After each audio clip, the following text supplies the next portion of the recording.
On July 15, 1997, a winter Tuesday beneath a blanket of gray clouds and unseasonably mild air, the Moreira family began their journey.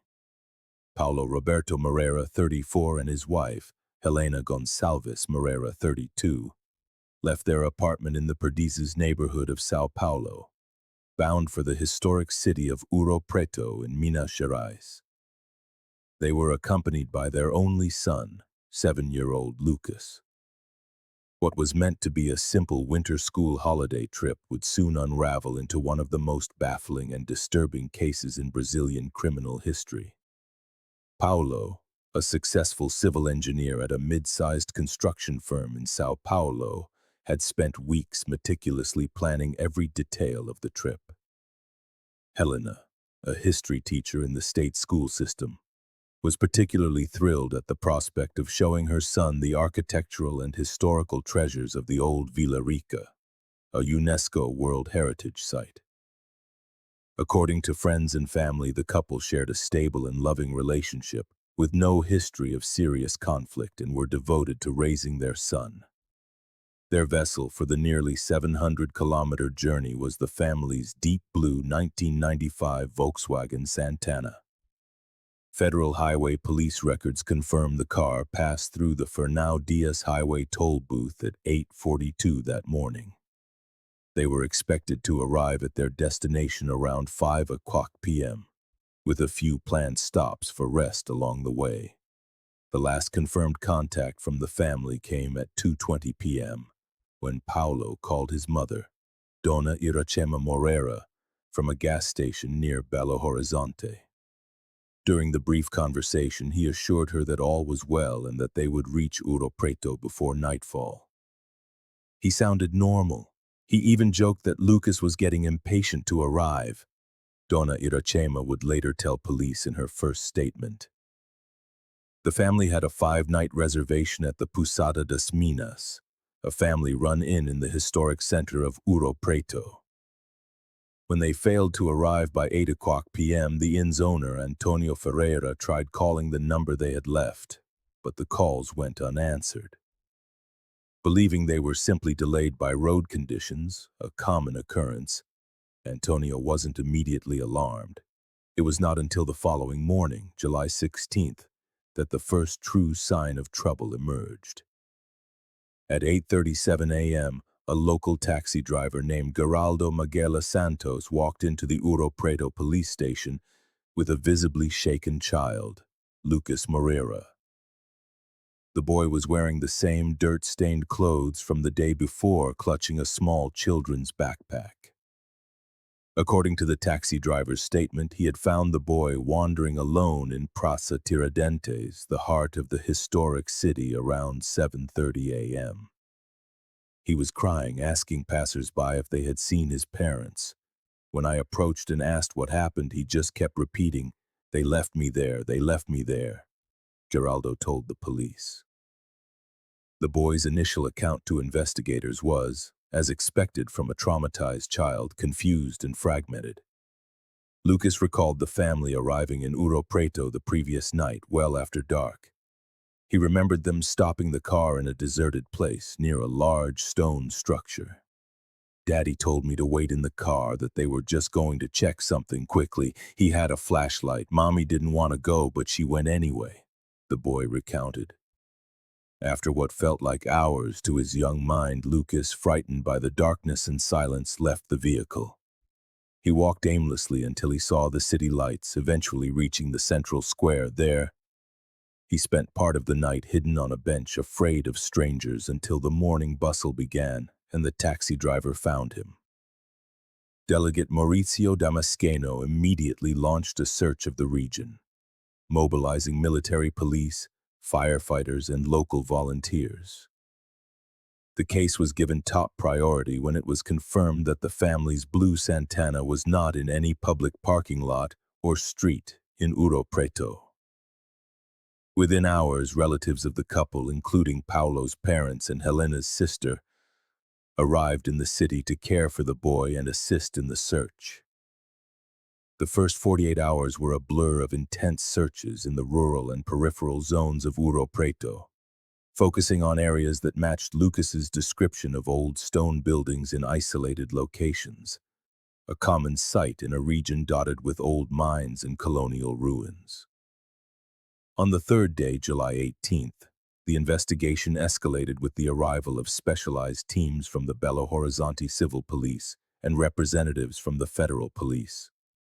The case had now captured national attention, with major news networks broadcasting the couple's photographs and reporting on the mysterious disappearance. The initial focus was on reconstructing the exact route of the family's Santana. By interviewing employees at gas stations and roadside restaurants, police confirmed the family had stopped for lunch in Lavras around 12:30 p.m. and later refueled their car at a station on the outskirts of Belo Horizonte at 2:15 p.m., corroborating the time of the call to Dona Iracema. A key witness emerged when the attendant at that last gas station, Marcelo Augusto Pereira, recognized the couple's photos and shared a disquieting observation. They seemed tense, especially the woman. The man bought a bottle of water and asked for the best way to Ouro Preto. While he was paying, I noticed his wife kept looking across the road at a dark green Monza parked there with two men inside. I thought it was strange at the time, but people are often wary at highway gas stations. This information immediately raised the possibility that the family was being followed. Frustratingly, when Delegate Damasceno requested the security camera footage, he was informed the system had been inoperative that day due to a technical issue. Another line of inquiry delved into the couple's professional and personal lives. For the past 5 years, Paulo Roberto had worked for Construtora Horizonte, a company involved in public works bidding in both São Paulo and Minas Gerais. Colleagues reported that in the weeks leading up to the trip, Paulo had seemed worried and had mentioned problems with documentation for a project in Contagem, a city in the Belo Horizonte metropolitan area. The company's owner, Evandro Mendes, denied any irregularities in their contracts and described Paulo as an exemplary employee who was not involved in strategic or financial decisions. However, a federal police analysis of documents seized from the company's headquarters revealed signs of over-invoicing on a canalization project in Contagem, with the possible involvement of public officials from Minas Gerais. Meanwhile, the investigation into Helena Gonçalves painted a picture of a woman with an orderly life, dedicated to her family and her work. Her bank accounts showed no unusual activity, and her relationships with colleagues and students were described as harmonious. Helena was extremely ethical and responsible, said Maria Lucia Brandão, the principal of the school where she taught. In the weeks before the trip, she often spoke of how excited she was to show Ouro Preto to her son, calling it a journey that combined leisure with historical knowledge. A significant part of the investigation centered on Lucas Moreira himself. The child was placed under the care of a specialized child psychologist, Dr. Regina Campos, to help him process the trauma and, if possible, recover more details about that night.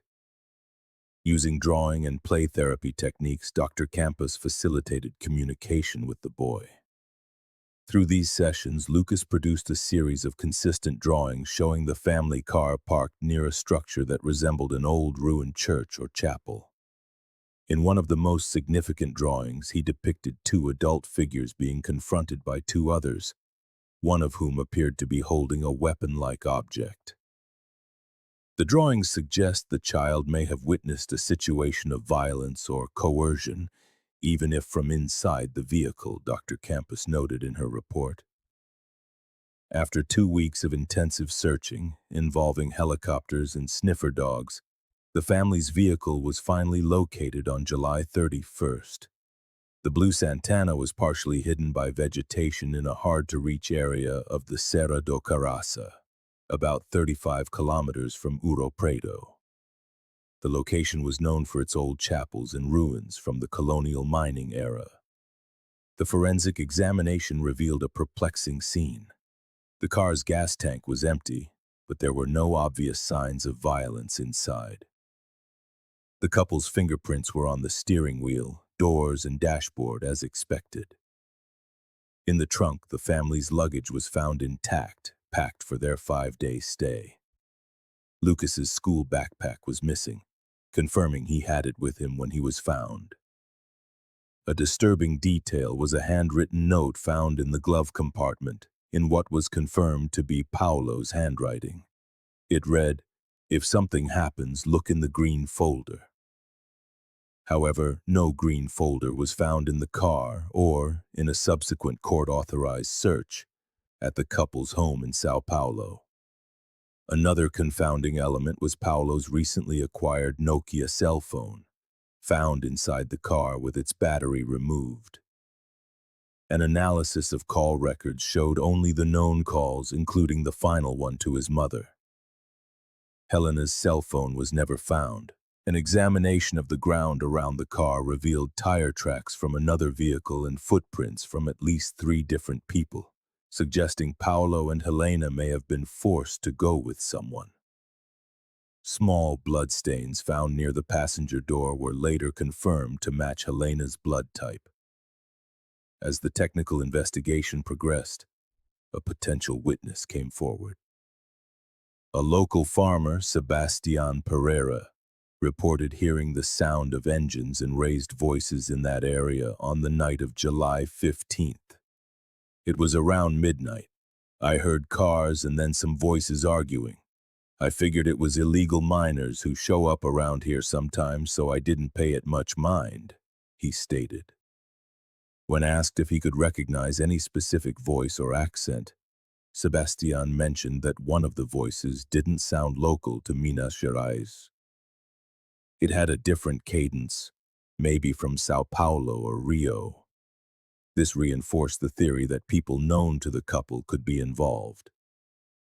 In São Paulo, investigators uncovered that Paolo had withdrawn a significant sum of $8,000 in cash 3 days before the trip, a considerable amount at the time, which was not found among his belongings. They also identified a balance inquiry at an ATM in Belo Horizonte at 3:15 p.m. on the day of the disappearance, suggesting an unreported stop in the state capital. As the investigation continued, false leads and anonymous tips complicated the police's work. There were sightings of the couple in distant cities, even in Paraguay. Each tip was meticulously checked, consuming precious resources and often leading to dead ends. After 3 months of intensive investigation, Delegate Mauricio Damasceno submitted a preliminary report. It pointed to the theory of kidnapping followed by homicide, possibly linked to white-collar crime involving public works. All evidence indicates that the couple was intercepted upon their arrival in Ouro Preto by individuals who knew their itinerary and had an interest in something Paolo possessed, likely compromising documents. He concluded in the report sent to the public prosecutor's office. The decisive breakthrough in the case came in February 1998, nearly 7 months after the disappearance. A federal police operation codenamed Alicerce Foundation, which was investigating fraud in public works contracts in Minas Gerais, uncovered an unexpected link to the Moreira case. During an analysis of documents seized from the office of a Minas Gerais Public Works Secretariat engineer, Renato Albuquerque, investigators found copies of projects with handwritten notes identified as Paulo Roberto's. The notes detailed alterations to technical specifications that would save on materials, while keeping the original project costs, a classic fraudulent practice. The discovery led to a search and seizure warrant for Albuquerque's residence. There in a safe, they found various documents and, incredibly, a green folder bearing the logo of Construtora Horizonte. Inside were detailed reports on at least 5 public works projects in Minas Gerais, with clear evidence of over-invoicing, along with receipts for payments to consultants identified only by initials and numbers. Confronted with this evidence, and after intense interrogation, Renato Albuquerque chose to cooperate with the investigation under a plea bargain agreement. His testimony was devastating. According to him, Paulo Roberto had discovered the fraud scheme while assigned to supervise the project in Contagem. He first tried to alert his superiors at the construction company, but soon realized they were the very architects of the scheme, working in concert with public officials in Minas Gerais. Paulo began to gather documents, making copies of altered project plans and photographing the construction sites to show the disparity between what was designed and what was being built. He came to me 2 weeks before he disappeared, Albuquerque revealed, saying he had enough evidence and planned to take everything to the public prosecutor's office. I warned Evandro Mendes at the construction company, and he told me he would handle the problem. I never imagined that handling it meant eliminating Paulo. Albuquerque's testimony also clarified the reason for the trip to Ouro Preto. According to him, Paulo had arranged a secret meeting with a federal prosecutor who was vacationing in the historic city. The idea was to hand over the documents far from Sao Paulo and Belo Horizonte, where the scheme had eyes and ears in police stations and courthouses, he explained. Based on this information, the federal and civil police carried out the preemptive arrest of Evandro Mendes, owner of the Horizonte Construction Company, on March 5, 1998. During interrogation, Mendes vehemently denied any involvement in the couple's disappearance, but admitted to irregularities in the public works. It's common practice in the industry. Competitors do the same. Paulo knew this when he joined the company, he declared, attempting to downplay the severity of the corruption.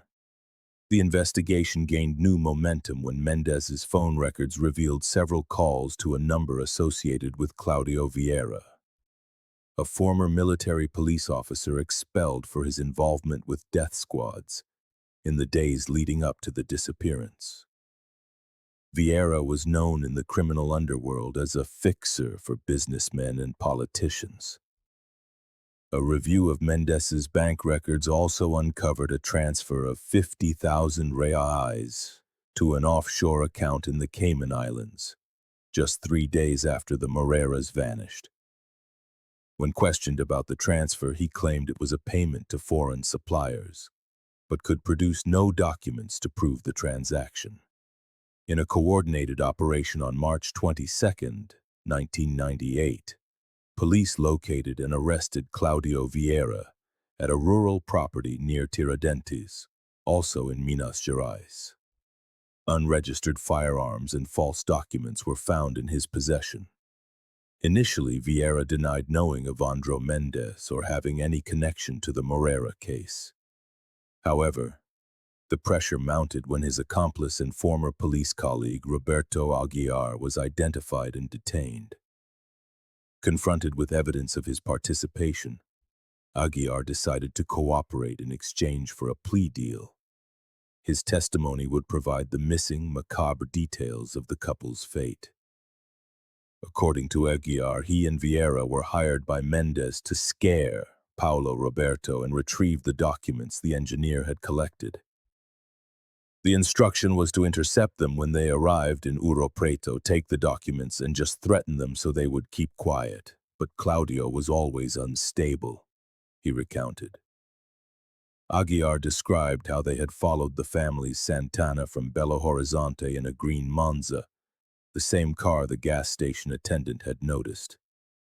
They intercepted the vehicle near Ouro Preto as night was falling, forcing Paulo to drive to an isolated area near the ruins of an old chapel in the Serra do Caraça. Vieira was very aggressive. He immediately assaulted Paulo, demanding the folder with the documents. Helena started screaming, trying to protect her husband. The situation spiraled out of control when Paulo lied, saying the documents had already been delivered to a prosecutor in Belo Horizonte, Aguiar said. The testimony continued, detailing how an enraged Vieira shot Paulo, and then Helena as she tried to flee. It was all so fast. The boy was asleep in the back seat and didn't see anything. Vieira wanted to get rid of the kid too, but I refused. We ended up leaving the car there with the man's cell phone inside to throw off the police, and we took the bodies to another location. We left the boy in the car. He must have woken up later and wandered off. Aguiar indicated that the bodies had been buried in a dense forest area about 12 kilometers from where the car was found. Based on this information, teams from the fire department and forensics searched the region for 6 days. Finally, on March 30th, 1998, the couple's remains were located partially covered by rocks and vegetation. A preliminary identification was possible thanks to personal belongings, such as Paulo's wedding ring inscribed Helena 100493 and a pendant necklace that Helena, according to her family, always wore. Subsequent DNA tests confirmed their identities. The autopsy revealed that both had been killed by close-range gunshots. Paulo with 2 shots to the chest and Helena with a single shot to the back of the neck. The report concluded that their deaths occurred on the date of their disappearance, July 15, 1997. With the forensic evidence, the testimonies of those involved, and the recovery of the bodies, the Minas Gerais Public Prosecutor's Office charged Evandro Mendes, Claudio Vieira, and Roberto Aguiar with double homicide, concealment of a crime, criminal conspiracy, and active corruption. Due to his cooperation, Renato Albuquerque was charged only with passive corruption and dereliction of duty.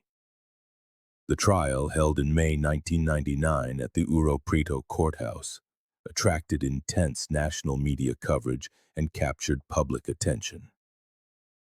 Over 5 days of hearings, dozens of witnesses testified, including family members and Lucas Moreira himself, then 9 years old. He gave his testimony in a private room in the presence of only the judge and psychologists. The boy, who had been in the care of his maternal grandparents since his parents' disappearance, showed remarkable resilience. In his statement, he recalled fragments of that night. "I remember waking up to screaming. I was very scared and hid on the floor of the car between the seats. I heard loud noises like explosions. Then everything was quiet for a long time. When I got out of the car, it was pitch black, and no one was there." The trial also exposed the full extent of the corruption scheme Paulo Santos had uncovered.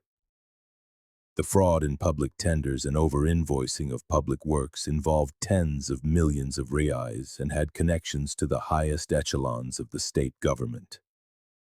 The green folder, finally recovered, contained enough evidence to support dozens of other lawsuits against public officials and businessmen. In his final statement, Evandro Mendes admitted to ordering the couple's interception to retrieve the documents but denied authorizing their murder. "I never imagined it would come to this. The idea was just to scare them into dropping the complaint," he declared, visibly shaken. Claudio Vieira, on the other hand, maintained a defiant posture throughout the trial, refusing to show any remorse. After deliberating for just 5 hours, the jury found the 3 main defendants guilty. Evandro Mendes received a 28-year sentence for masterminding the murders, in addition to convictions for corruption and other crimes. Claudio Vieira was sentenced to 36 years as the direct perpetrator, with an enhancement for his status as a former police officer. Roberto Aguiar received a 24-year sentence, partially reduced due to his cooperation with the investigation. Renato Albuquerque, tried separately, received a 6-year sentence in a semi-open regime, also reduced for his decisive collaboration. In the following years, the investigation, dubbed Operation Foundation, and the evidence provided by Paulo Roberto led to the conviction of 14 businessmen and 23 public officials. The scheme, valued at over 200 million reais at the time, became one of the largest public works corruption cases in Brazil's history. 8 years after the crime in 2005, the Moreiras story inspired significant changes in Brazilian legislation related to the protection of witnesses and whistleblowers. The Paulo and Helena law established stricter protocols to ensure the safety of citizens who report crimes against public administration. The case was also instrumental in creating a permanent task force between the federal police, the public prosecutor's office, and the Court of Auditors to investigate fraud in public works tenders. For the victim's family, the case's conclusion finally allowed them to grieve. On the 10th anniversary of the crime, Iracema Moreira, Paulo's mother, stated in an interview, "Nothing brings my son back, but knowing the truth came out and those responsible were punished brings some comfort. The most important legacy is that his and Helena's sacrifice was not in vain. The scheme they uncovered was dismantled." The most profound and lasting impact, naturally, fell upon Lucas Moreira. Raised by his maternal grandparents in an environment shielded from media exposure, he developed an early interest in law. In 2012, at age 22, he graduated with a law degree from the University of São Paulo, declaring his intention to specialize in criminal law and the fight against corruption. In an interview given on his 25th birthday in 2015, Lucas spoke publicly about the case for the first time. "I grew up with the weight of this story, but also with my parents' example of integrity. They chose the harder path, the path of truth, when they could have simply looked the other way. That is the most valuable inheritance they left me." In 2017, on the 20th anniversary of the crime, Lucas Moreira, by then a public prosecutor in São Paulo, created the Paulo and Helena Foundation, a non-governmental organization dedicated to offering legal and psychological assistance to children who, like him, were orphaned by violent crime. "I want to transform my experience into something that can help other children whose lives were drastically altered by violence," he declared at the foundation's inauguration. The city of Ouro Preto, the involuntary backdrop to the tragedy, was also marked by the case. In 2007, the City Council approved the creation of the Paulo and Helena Moreira Memorial, a space dedicated to their memory and to raising awareness about the importance of combating corruption. The convicts served parts of their sentences. Evandro Mendes was moved to a semi-open regime in 20 and granted parole in 20. Claudio Vieira remains in a closed regime, his sentence extended due to involvement in prison riots and escape attempts. Roberto Aguiar was released in 20 after serving 16 years. The green folder that cost the Moreira couple their lives became a symbol of the fight against corruption in Brazil. Its contents, preserved as historical evidence, continue to be studied in law schools. Professor Antonio Carlos da Silva, who followed the case from the beginning, observed, "Before this case, there was a certain institutional naivety about the potential violence involved in large-scale corruption. The murder of this couple laid bare how lethally organized crime and white-collar crime can intertwine." The impact on civil engineering practices was also significant. The Regional Council of Engineering and Agronomy instituted the Paulo Roberto Moreira Award for Professional Ethics in 2001. Meanwhile, at the school where Helena taught, her colleagues created the Seeds of Citizenship Project, an initiative that teaches elementary students about ethics and civic duty.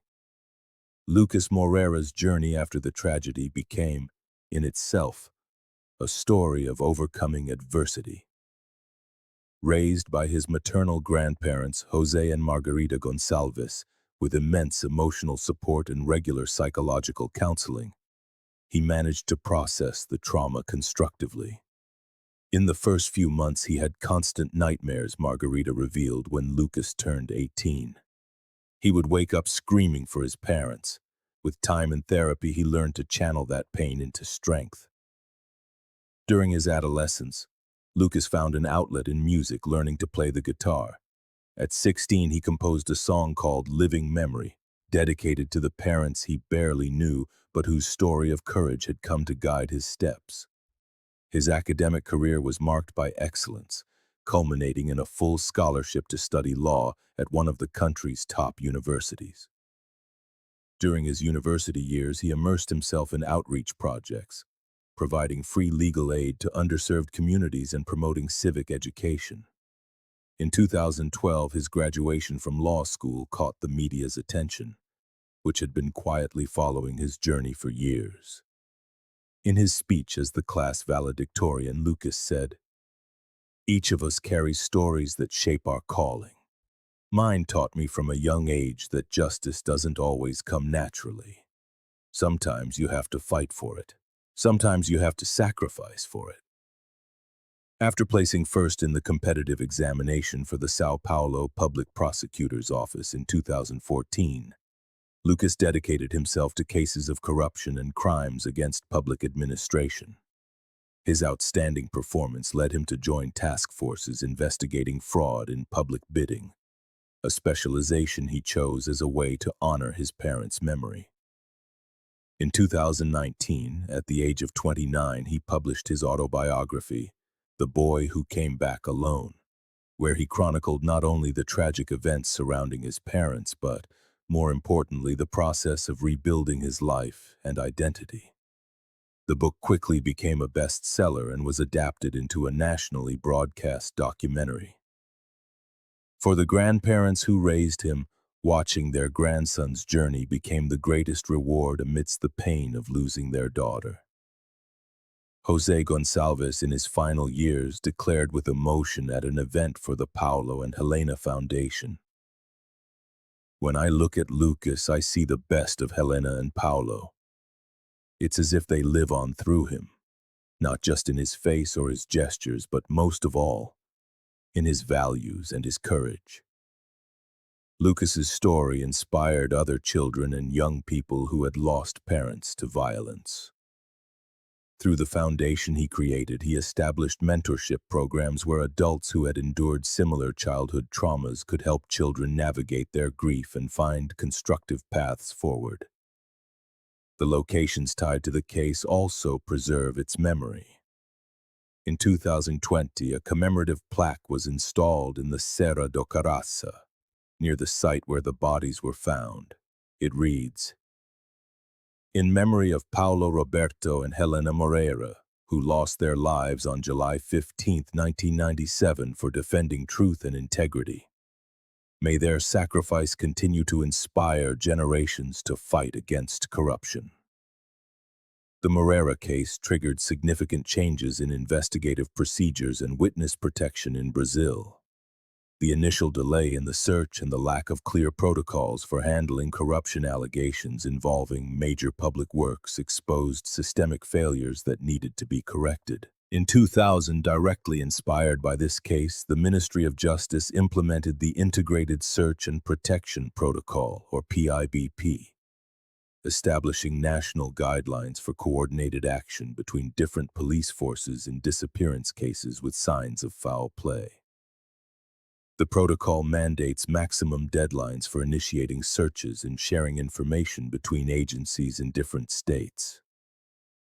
The Witness Protection Program, which had existed since 1999, was revamped in 2005 with the Paulo and Helena Law, creating specific mechanisms for whistleblowers in corruption cases. Among the innovations were the possibility of paid leave from work during sensitive investigations and extended protection for the whistleblower's family. The way the crime was discovered and solved also influenced investigative procedures. Detective Mauricio Damasceno, who led the initial investigations, later became a consultant for the Ministry of Justice, helping to develop manuals for complex crime investigations. The Moreira case taught us that integration between different investigative bodies, municipal, state, and federal, is fundamental in crimes that cross borders or involve different spheres of power, he explained in a lecture at the National Police Academy in 2008. In the realm of public works oversight, the Federal Court of Accounts began developing more rigorous auditing methodologies in 2002, with special attention to discrepancies between original project plans and their actual execution. Precisely the type of fraud Paolo Roberto had documented. The system began to include surprise inspections and detailed comparative analyses of supplies and materials. In 2010, a special Senate committee studying emblematic cases of crimes against public administration produced the report Lessons from the Moreira case, which identified dozens of vulnerabilities in the public works inspection system and proposed legislative changes, many of which were later incorporated into the anti-corruption law of 2013. Ricardo Silveira, a professor of economic criminal law at the University of Brasilia, observes, "The Moreira case was one of the first to clearly demonstrate the connection between corruption and extreme violence in Brazil. Before it, there was a perception that white-collar crimes were less serious or non-violent. This case helped to change that mistaken view." The construction company involved in the case, following the scandal and the conviction of its owner, faced civil and administrative liability suits and was declared ineligible for public contracts. In 2001, it was sold to a larger corporate group, which completely changed its management and implemented strict compliance programs, a practice that would become common in the construction industry years later. 25 years after the crime, in July 2022, a new chapter unfolded. Claudio Vieira, still serving his sentence and in failing health from advanced cancer, requested a meeting with prosecutors. Sensing his death was near, he decided to reveal previously unknown details about the case. In a recorded statement later added to the case file, Vieira confirmed that the original plan was only to intimidate the couple and retrieve the documents. But he revealed that the decision to eliminate them came from a third person, someone not identified in the previous trials. "This person was in the car with us that night," Vieira revealed. "He was the one who said we couldn't leave any witnesses. Evandro Mendes knew he was coming with us, but he didn't participate directly in the act." Vieira added details that confirmed this third man's presence at the scene. According to the new testimony, this individual had personally shot Helena when she tried to escape. He said he needed to be sure the job was done right. He was a cold, calculating man. After that, he ordered us to bury the bodies far away and leave the car as a decoy. As for the boy, Vieira confirmed that the initial plan was to eliminate him as well. But there was a disagreement among the hitmen. Aguiar flatly refused to harm the boy. There was a tense argument, and finally this doctor, as he was called, agreed to leave the child alive, but far away where he wouldn't be found for a long time.